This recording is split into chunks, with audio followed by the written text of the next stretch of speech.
Good evening बच्चों। आज हमारी क्लास 2 बुक का नाम है आओ कंप्यूटर सीखें। बार बार बता चुका हूँ, राजस्थान के अंदर एक कंप्यूटर की बुक संचालित है क्लास 2 के अंदर, जिसका नाम है आओ कंप्यूटर सीखें। अध्याय 1 हमने पहले पढ़ लिया था। आज हम शुरू करते हैं अध्याय नंबर 2। कौन सा अध्याय है? 2, जिसके अंदर हम पढ़ेंगे कंप्यूटर की विशेषताएं, फीचर्स ऑफ कंप्यूटर। कंप्यूटर की क्या विशेषता है। इस क्लास का ये हमारा तीसरा वीडियो है। कौन सा वीडियो है बच्चों?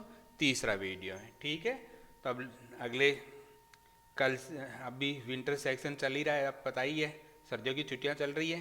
तो एक बार सब क्लियर कर लो, आराम से बुक लेके बैठो, वीडियो प्ले करके आराम से सुनो और अपने क्वेश्चन आंसर क्या करो, हल करो। इस अध्याय में हम समझेंगे कंप्यूटर की क्या विशेषताएं। तो इस अध्याय में हम एक तो समझेंगे कि भाई कंप्यूटर की क्या विशेषताएं हैं, जिसके अंदर कार्य करने की तीव्र गति, त्रुटि रहित कार्य करता है, अधिक संग्रहण क्षमता, गोपनीयता और विश्वसनीयता। इन कुछ 4-5 टॉपिक है, उनके बारे में हम चर्चा करेंगे। देखो, अध्याय 2 कंप्यूटर की विशेषता, फीचर्स ऑफ कंप्यूटर। अब तक हमने सीखा, यानी अब तक हमने क्या सीखा? देखो, कंप्यूटर के उपयोग के बारे में जाना, यानी कंप्यूटर का उपयोग किन किन क्षेत्रों के अंदर करते हैं, और कंप्यूटर का उपयोग चित्र बनाने के लिए, गणना करने के लिए, वीडियो देखने के लिए, सूचनाओं को आदान प्रदान करने के लिए, कविताएं और कहानियां सुनने के लिए हम किसका इस्तेमाल करते हैं बच्चों? कंप्यूटर का इस्तेमाल करते हैं। देखो, कंप्यूटर की कई विशेषताएं हैं जिस कारण से इसका विभिन्न क्षेत्रों में उपयोग किया जाता है। तो देखो बच्चों, कंप्यूटर की बहुत सारी विशेषताएं हैं, कोई एक विशेषता नहीं है। कंप्यूटर क्या है? बहुत सारी विशेषताएं हैं जिसके कारण इसका उपयोग विभिन्न क्षेत्रों के अंदर किया जाता है। जैसे कंप्यूटर का कार्य करने की गति तीव्र होती है, तो पहली विशेषता तो क्या है? कंप्यूटर की जो काम करने की गति होती है वो तीव्र होती है। दूसरा एक त्रुटि रहित कार्य करता है, ये किसी भी प्रकार की गलती नहीं करता। अगर आप अगर कंप्यूटर चलाने में खुद गलती कर सकते हो, लेकिन कंप्यूटर अपने आप कोई गलती नहीं करता है। अधिक संग्रहण क्षमता, इसमें जो सूचनाएं हैं वो स्टोर रखने की, सेव रखने की बहुत अधिक क्षमता होती है। और अगला है गोपनीयता और विश्वसनीयता। ठीक है, तो इसमें गोपनीयता बनी रहती है और इससे आप इन सूचनाओं का आप विश्वास आसानी से कर सकते हैं। तो देखो बच्चों, ये कंप्यूटर है, तो इसकी पहली विशेषता क्या है? कंप्यूटर को कार्य करने के लिए बिजली की आवश्यकता होती है। कुछ भी जाना, कंप्यूटर पर कुछ भी काम करना, चलाने के लिए कंप्यूटर को काम करने के लिए किसकी आवश्यकता होती है? बिजली की। अगर लाइट नहीं मिलेगी तो कंप्यूटर किसी भी प्रकार का काम नहीं कर पाएगा। कंप्यूटर बहुत तीव्र गति से कार्य करता है। दूसरी क्या विशेषता है? जो कंप्यूटर है वो बहुत ही तेज गति से क्या करता है? काम करता है। और कंप्यूटर गलतियां नहीं करता है। कंप्यूटर अपने आप कोई गलती नहीं करता है बच्चों। अगर आप इनपुट ही गलत देते हो तो आउटपुट गलत आएगा लेकिन कंप्यूटर स्वयं अपने आप अपनी तरफ से कोई गलती नहीं करता। और कंप्यूटर में किसी भी प्रकार की क्रोध है, नाराजगी है, हंसी मजाक आदि भावनाएं नहीं होती हैं।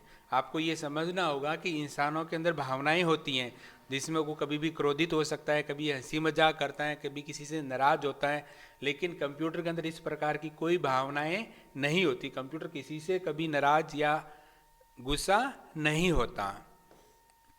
अगला देखो, कंप्यूटर हमारे कार्य को आसान बना देता है। कंप्यूटर का इस्तेमाल ही बच्चों हम इसीलिए करते हैं ताकि हमारा जो काम है कंप्यूटर के उपयोग से क्या हो जाए? आसानी से हो जाए। अगला है कंप्यूटर कभी थकता नहीं है। तो देखो, कंप्यूटर तो एक मशीन है, कोई जीव तो है नहीं, तो कंप्यूटर कभी भी थकता नहीं है। जब तक उसे लाइट मिलेगी तो काम करता रहेगा। ठीक है, अब है कंप्यूटर की विशेषता।